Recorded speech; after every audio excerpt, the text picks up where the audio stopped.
So welcome again, everyone, to our Facebook Live event called We Set the Model. I'm Rebecca Vogt. I'm the Media Relations Specialist here at Roswell Park Comprehensive Cancer Center in Buffalo, New York. And again, if you're wondering why we are all here, we're going to have to hit that rewind button, pop the tape in the VCR, and hit the rewind. So 50 years ago, in 1971, President Richard Nixon, he declared his quote-unquote war on cancer, and he committed to a pivotal piece of legislation that became the National Cancer Act of 1971. And in the process, he launched the Cancer Centers program, a coordinated nationwide effort to bring great cancer care research and education within reach of all Americans, and looked at 3 model centers to be emulated. We're talking about MD Anderson in Texas, Memorial Sloan Kettering in New York City, and Roswell Park right here in Buffalo, New York, the oldest center dedicated to cancer research. Now, in the lead up to signing that legislation, the National Cancer Act, the House of Representatives had a subcommittee that oversaw the effort, and they had several hearings, and only one of them was outside of Washington, D.C., and it happened in October of 1971, this month exactly. And the subcommittee actually came right here to Buffalo, to Roswell Park, to see a comprehensive cancer center in action. And I do also just want to thank at this time our resident historian Cynthia Schwartz and also our archivist Daniel Glynn, who searched through all of our archives here. We have a lot of them. There's a lot of history here, and they pulled out a lot of bits and pieces related to the visit to our campus. Now, in this hearing, which is a final push, if you will, doctors and key administrators from Roswell Park, as well as a local congressman, all spoke very persuasively for the need for dedicated federal funds to enable high-quality cancer research and innovative new treatments, which all shape the act and the legacy of comprehensive cancer care that has followed over the last 50 years. Now, I'm going to probably stop talking soon, and we gotta toss it over to our wonderful guests who are here right now. We're gonna weave history throughout this talk, so please do not go away. So we're gonna turn it over to our 2 wonderful esteemed guests who are with us, and I'm going to introduce both of them now. We have Dr. Candice Johnson, Roswell Park's president and CEO, and Congressman Brian Higgins, who also is co-chair of the House of Representatives Cancer Caucus. And for anyone out there, I meant to plug this first. If you're following along on social media, you want to check out the hashtags NCA50 and hashtag WeSetTheModel. There's going to be a couple questions back and forth, but Dr. Johnson, I'm going to start with you. And I know you answered it so wonderfully the first time, and I know you will again. But could you first give us some perspective on the state of cancer care and what it was like in the 1970s?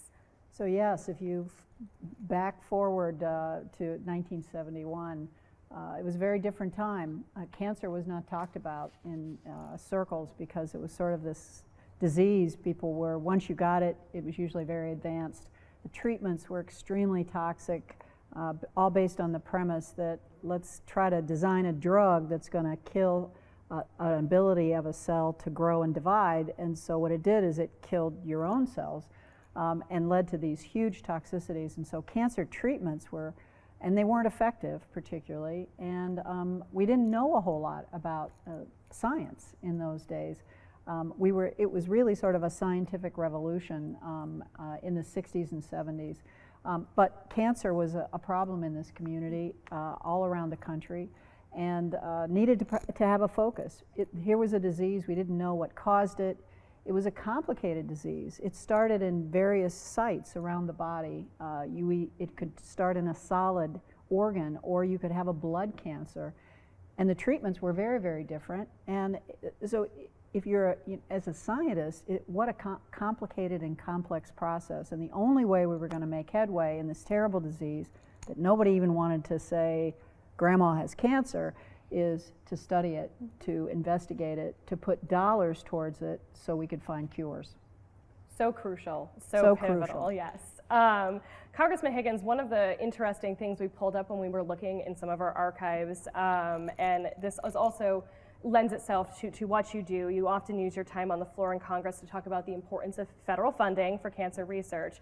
So yeah, at the hearing that happened here at Roswell Park in October of 1971, a local congressman, Jack Kemp, he said the nation at the time spent $110 per person in defense every year, but only 89 cents per person on cancer. Now, reflecting on this and your position on the Cancer Caucus, has this changed? What has changed? And how do we keep up the fight for cancer federal funds? Jack Kemp was a conservative, and he was making the argument that we should be spending more in cancer research and using defense spending as a comparison. Wars they impose costs on people. There's no value to wars. When you invest in cancer research, you're investing in the American people who are afflicted with this disease, which it is a disease, and you're finding better ways to treat. You know, historically, you could cut cancer out through surgery, you could burn it out through radiation, you could kill it by chemical therapy, chemotherapy. Now we have immunotherapy. We have groundbreaking studies that were done right here at Roswell, making the connection between smoking and cancer. You could eliminate 30 to 35% of all cancer deaths by eliminating smoking. Early detection is very important. Less than 10% of cancer deaths are attributed to the original tumor. It's when cancer advances, when it moves, when it metastasizes, that it becomes deadly. So all of these groundbreaking studies, most of them were done right here at Roswell and then shared with the rest of the nation. Mm-hmm. So, you know, Jack Kemp was very wise and President Nixon was very wise to undertake this as a national responsibility. But keep in mind, 71 years before this, the first recorded public funding for cancer research was New York State to what eventually became Roswell Park. Exactly. So, but it took the federal government takes a while to get there. But 71 years, the war on cancer proved to be highly effective in reducing deaths attributed to cancer. Yes. And I will also note, though, too, that the Department of Defense today, the DoD, does fund some cancer research. They do. So, I mean, They kind do. of come full circle in a way, too. Another question for you, Congressman. In your years of public service, what benefits to Americans have you seen from the funds that go through the NCI to cancer centers like Roswell Park? Back in 1971, less than 50% of those who were stuck with cancer, both kids and adults, lived 5 years beyond their diagnosis. Today it's 85% for kids. It's nearly 70% for adults. The knowledge that has been shared, when there were critical studies here, they appeared in the American Journal of Medicine. So they were shared with the entire nation. So just being smart about addressing the problem, not only in terms of clinicians, in terms of research, but just the knowledge that's been gained and shared with people so they could make better life decisions to reduce the incidences of cancer. And more people are living with cancer than are dying from cancer. So just extraordinary advances in research, in therapies. And Roswell is number 14 in the entire nation out of more than 800 cancer centers in the country. And the metrics are survival, patient satisfaction, advanced technologies, effectiveness in colorectal surgeries and lung cancer surgeries. Just an extraordinary place. You've seen innovation right in front of your very eyes. Dr. Johnson, to sort of wrap out our segment with both of you, how has the way we study cancer and the way we treat it changed over these 50 years? And how did Roswell Park contribute to those advances?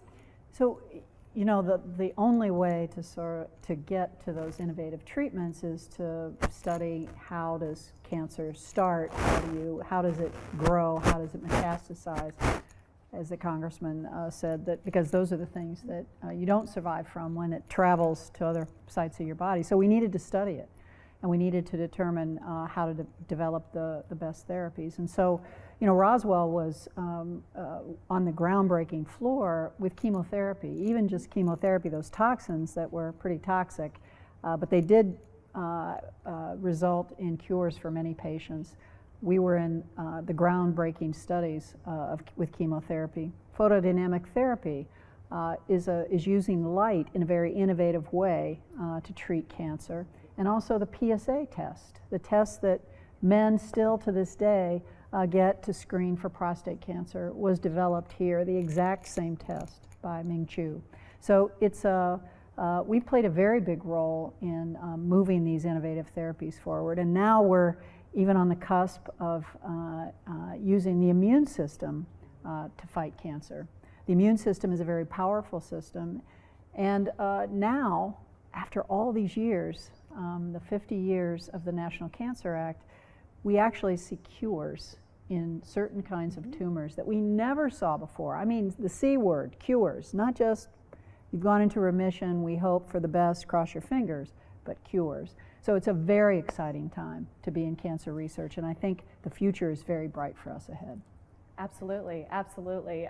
So thank you both for that incredible insight to bring us up to speed to 2021. We will close out our event with both Dr. Johnson and the Congressman, so please stay tuned for their final remarks.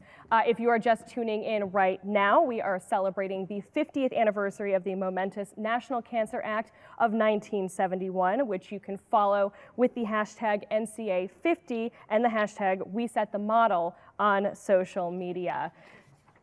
All right, now we are going to pivot to longtime cancer survivor Stacy Smith. I've had a chance to get to know her over the last month or so, and she is an incredible human being and has a great story to tell. In the mid-1970s, Stacy came here to Roswell Park as a toddler for a rare type of sarcoma. She is here today to share a little bit more of her journey and how she has grown into her own after being here at the hospital helped her to heal. So Stacy, thank you so much for finally joining us and being with us today. So you were just 2 years old when you were seen here, and I know you kind of joked with me when we were chatting over the phone that you said this was when Roswell Park still had a duck pond out front. Yeah. You came here with a bump on your face, and doctors were able to diagnose you. So from what you were told and what you can remember, because I'm sure it's tough as a 2-year-old and what maybe your parents told you, can you tell us about your journey here? Yeah. Well, what I remember is, obviously the duck pond. I'll probably never forget that. It was a very happy memory, going through everything. But what I read and what I, learned from my parents was that, a bump appeared on the face. My mom thought I just hit myself, and we came to originally Children's Buffalo Hospital, and they did surgery and removed 2 lesions. They grew back within a few months, and so they sent me here. And that's where they did chemotherapy and radiation. And I was told you saw a Dr. Green, correct? Yes. And Dr. Green was a very pivotal pediatric oncologist here, saw many patients throughout the years, and I know that after his time here, and you had a chance to see him probably right as he was heading out, then went to St. Jude, which is also a comprehensive cancer center, part of this whole network of NCI that we're celebrating this year. And now, sort of transitioning to to this day, you come back to our campus for appointments still, and you come to our head and neck clinic, and that really truly highlights our model of comprehensive care. And I mean, for you, your perspective, what is it like to come back here as a cancer survivor nearly 30 years, nearly 30 years after you were treated? It's comforting because a lot of I do the dental here. And when I was seeing another dentist, they didn't know what was going on in the mouth from the radiation. And so being here, I feel safe. They know what's going on, and now I'm just pretty much, going through and just making sure everything stays good. Who do you get to see here? Who do you come and hang out with? When I come to, get my teeth cleaned, it's Gwen Tessman. Okay. Yeah. Okay. And now you have told me through multiple conversations that you continue to be both an advocate for cancer screenings, and you also, though, have followed sort of a holistic path. And you've also become a yoga teacher as well in the process. Now, you told me that there were a couple things, sort of a wake-up call of sorts that led you to this. Can you share a little bit more about that journey? Yeah, so the age I am right now is the age my mother died of stomach cancer. And she did not come here. I wanted her to, but her choice. I was only 27. And then 4 years ago, I lost my father to lung cancer. He had skin cancer. And I just kind of looked at everyone's diet, you know, if they were drinking, smoking, and I didn't want to be, you know, dying young. I wanted preventative. So I started holistic nutrition, and the weight just started coming off, and then I became a yoga teacher, and I kind of just found tools to learn to heal with and just be a little healthier, preventative. And I feel great. Good, good. Is there anything else you've taken from your journey, your time spent here that you've applied to your everyday life now? I guess, you know, I come and do the survivor picnics and things, so just the inspiration from others. You know, when you follow this stuff and you see the newsletters and things like that, that's what really inspired me to be here, to get my face out there as a survivor and help others find hope and inspiration.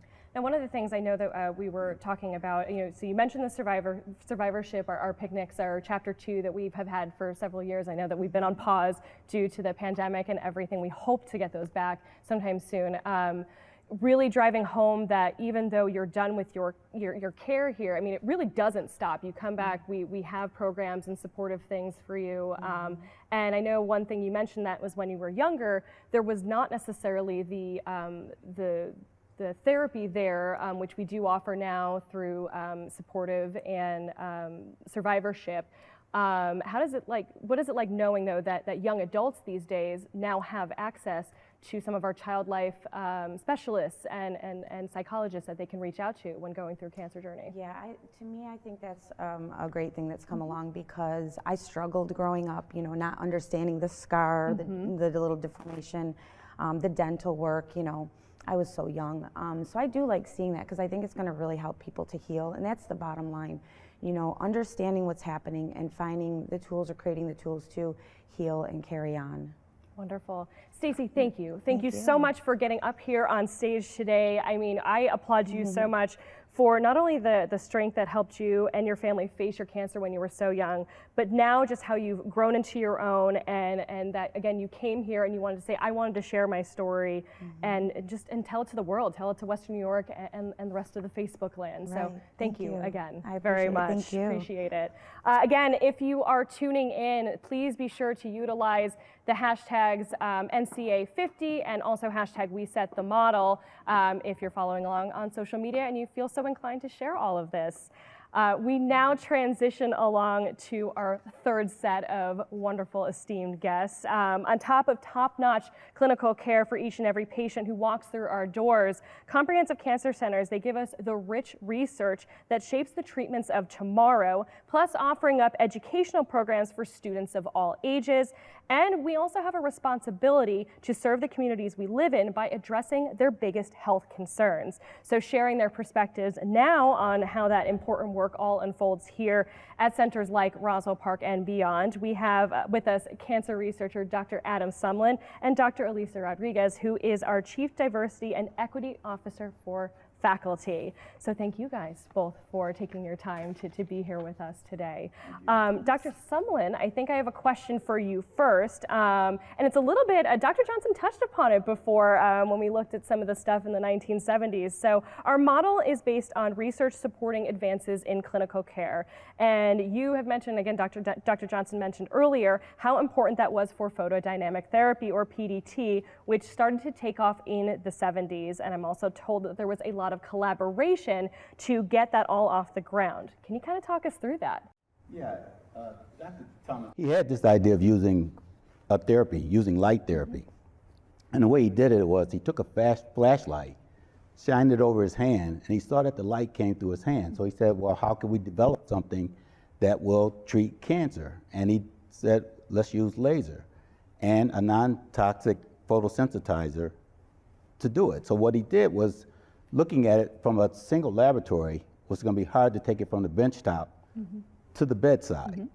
So he decided to get some brain power using a multidisciplinary approach, where he talked to a lot of researchers, a lot of clinicians, took it to the bedside with clinicians in clinical trials.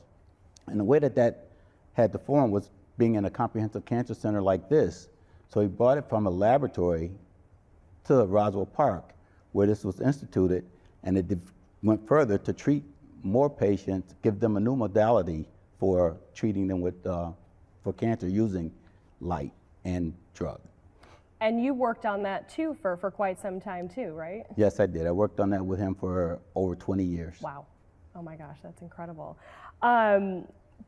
Sort of in a transition point, Dr. Rodriguez, I know as I did my little intro before, I talked about education, and I know you went through one of our programs here for your master's degree. Can you touch a little bit upon our academic offerings and then how we really shape the scientific leaders of tomorrow? Sure. Actually, Dr. Sumlin was working here when I was a student in my master's program, so it's a small world. Roswell has an amazing educational program that really spans a few different levels of education. So we offer master's and doctoral degrees.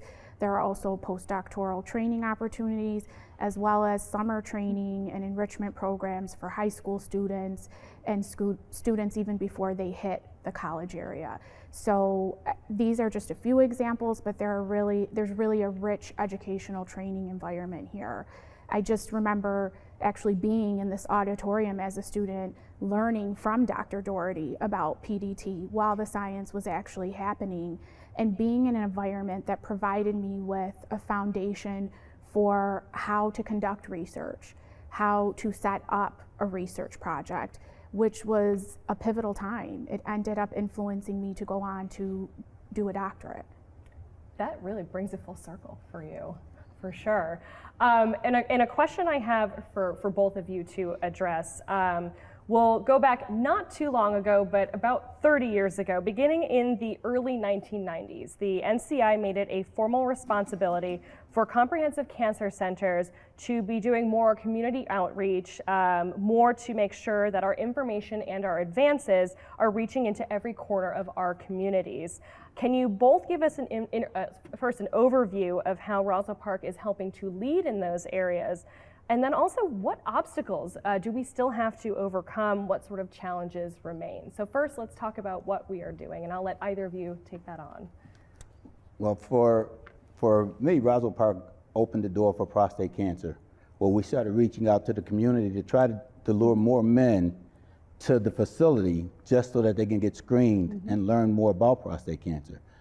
The problem here is that we find out that for African American men, they're not utilizing the center because of the fact of fear.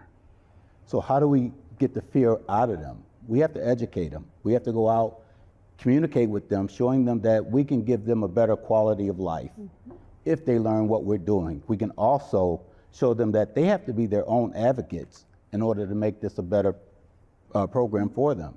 And the door has been open from Roswell for us to do that, and open the door for the patients to come in and talk and then unite with us saying that this is a better place for them. Education is more than just the programs we offer here. Exactly. It is just, we got to reach our hand out and touch the people who are right in our backyard as That's well. correct. So same questions to you, Dr. Rodriguez. What are we doing well, and where are our challenges?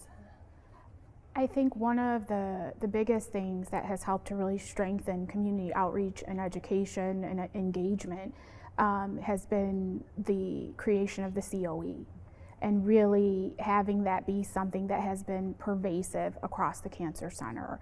I think COE and community outreach and education, what that stands for is something that goes across Roswell. Everyone has a responsibility and a mission that ties to our community in terms of addressing cancer burden and really making sure that we are doing everything we can to get the information, the state of the science, the healthcare services, the educational programs we offer, really soup to nuts out to our area, but also across the states. It's just really a powerful piece of what the Cancer Center offers, and you just can't even put a value on how important that has become to cancer centers. And I think we would be remiss to say that we're not alone in this. I mean, there are centers all across the country who have the same designation as us, a very prestigious designation, and we all work together. So how has participation in the NCI and with other comprehensive cancer centers have benefited our patients as well as our community? We learn from each other. We're a network that is part of a special group, that we have this very specific focus, but within that focus, there's so much diversity. There's diversity in what we study in terms of the various cancers. There's diversity in the scientific disciplines. There's diversity in the communities that we reach. So we are part of a special group, and through various projects that NCI offers, we have bidirectional communication and share barriers and share wins and things that we're doing well and learn from each other. So it really has become a way to connect folks in order to become this learning community that is really helping us to do better.